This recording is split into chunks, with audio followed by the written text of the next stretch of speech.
One of the great challenges for education leaders is in rethinking higher education so that we put students first. We're in a different society from how we were in the past, and students' needs are much more varied than they were.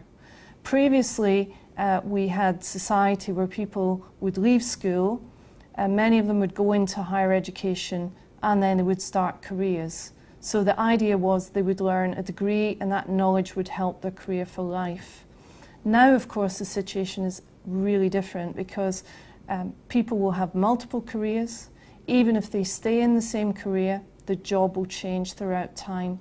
So they need to be involved in much more continual and flexible learning. Also, the half-life of knowledge is much shorter.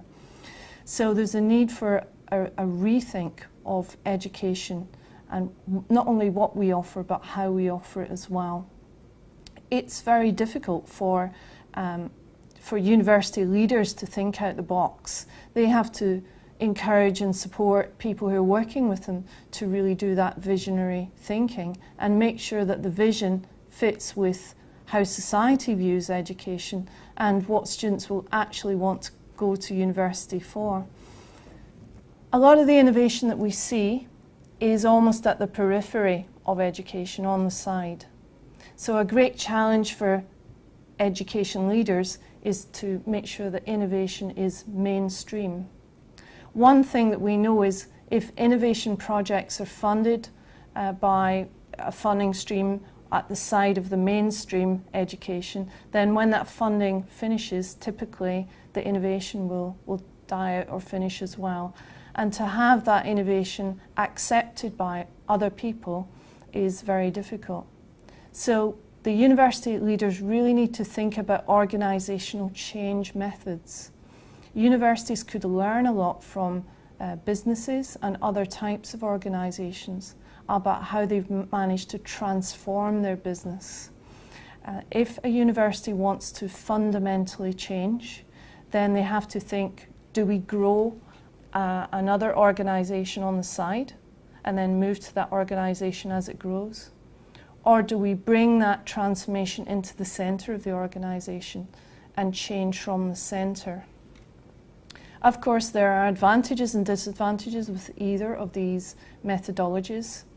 If you start growing a new organisation, and we've seen many of those, for example, the MOOC platform providers like edX, which is associated with initially MIT and Harvard, and of course FutureLearn, which is owned by the Open University in the UK. Both were startup companies funded by those universities and growing up on the side.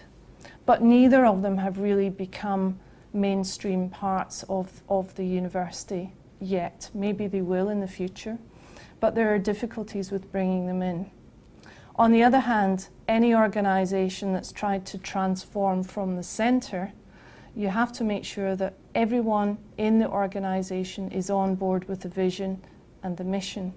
And part of the problem there that the education leaders will have is to make sure that people want to change their practice.